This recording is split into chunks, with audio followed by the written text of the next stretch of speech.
আসসালামু আলাইকুম ওয়া রাহমাতুল্লাহ। সুপ্রিয় দর্শক শ্রোতা, আশা করি সবাই ভালো আছেন। আমরা আজ যাচ্ছি প্রিয় নবীজির স্মৃতি বিজড়িত জবলে শহরে। ইসলামের ইতিহাসে এক অবিস্মরণীয় ঘটনা হলো বিশ্বনবী হযরত মুহাম্মদ সাল্লাল্লাহু আলাইহি ওয়াসাল্লাম মক্কা থেকে মদিনায় হিজরত। আর এই হিজরতের ইতিহাসে বিশেষভাবে স্মরণীয় একটি স্থান হলো জাবলে সৌর বা গারে সৌর। কারণ হিজরতের সময় এই গুহায় সংঘটিত হয়েছিল তিনটি অলৌকিক ঘটনা, যা ছিল আল্লাহর বিশেষ সাহায্যের নিদর্শন। ৬২২ খ্রিস্টাব্দে মক্কায় কুরাইশরা ইসলাম ও মুসলমানদের উপর চরম নির্যাতন শুরু করে। তখন রাসূল সাল্লাল্লাহু আলাইহি ওয়াসাল্লাম তার সাহাবীদের মদিনায় হিজরতের নির্দেশ দেন। পরে মহান আল্লাহর নির্দেশে তিনি নিজেও প্রিয় সাহাবী হযরত আবু বকর সিদ্দিক রাদিয়াল্লাহু আনহুকে সঙ্গে নিয়ে মদিনার উদ্দেশ্যে রওনা হন। হিজরতের প্রথম রাতে তারা আশ্রয় নেন মক্কার দক্ষিণে অবস্থিত জাবলে সাউরের একটি গুহায়। এখানে তারা ৩ দিন ৩ রাত অবস্থান করেন। এই সময়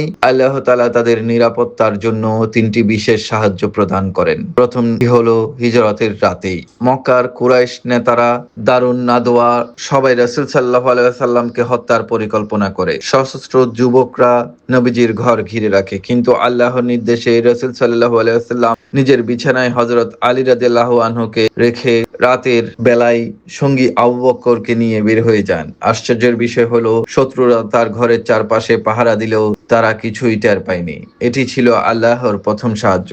দ্বিতীয় ঘটনাটি গুহার ভেতরেই। গুহার প্রবেশের আগে হযরত আবু বকর রাদিয়াল্লাহু ভেতরের জায়গা পরিষ্কার করেন, বিভিন্ন ছিদ্র কাপড় দিয়ে বন্ধ করে দেন।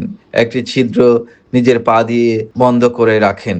সেই ছিদ্র দিয়ে একটি সাপ বের হয়ে তার পায়ে কামড় দেয়। বিষের যন্ত্রণায় তার চোখ অশ্রু ঝলঝল করে। সেই অশ্রু রাসূল সাল্লাল্লাহু আলাইহি ওয়াসাল্লামের মুখে গড়িয়ে পড়ে। তিনি জেগে উঠেন। পরে তিনি কামড়ের স্থানে নিজের পবিত্র লালা লাগিয়ে দিলে সঙ্গে সঙ্গেই বিষের প্রভাব দূর হয়ে যায়। এটি ছিল দ্বিতীয় অলৌকিক ঘটনা।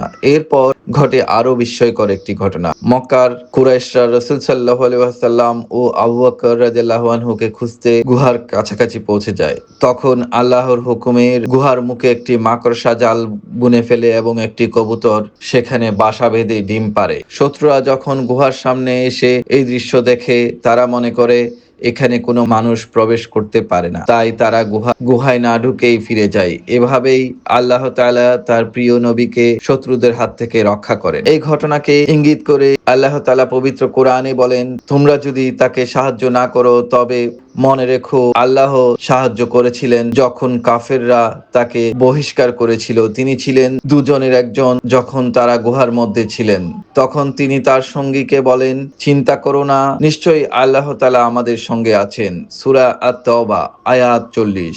উল্লেখ্য, মক্কার মসজিদুল হারাম থেকে প্রায় ৪ কিলোমিটার দূরে ৪৫০ মিটার উঁচু জাবলে সাউর পর্বতের চূড়ায় অবস্থিত এই ছোট্ট গুহাটিতেই রাসূল সাল্লাল্লাহু আলাইহি ওয়াসাল্লাম ও হযরত আবু বকর রাদিয়াল্লাহু ৩ দিন ৩ রাত অবস্থান করেছিলেন। এই ঘটনা আমাদের শিক্ষা দেয়, আল্লাহর উপর পূর্ণ আস্থা রাখলে কঠিন বিপদেও তিনি তার বান্দাদের রক্ষা করেন। আল্লাহ তাআলা আমাদের সবাইকে এই অলৌকিক নিদর্শনের যে স্থান সেটি দেখার এবং আসার তৌফিক দান করুন।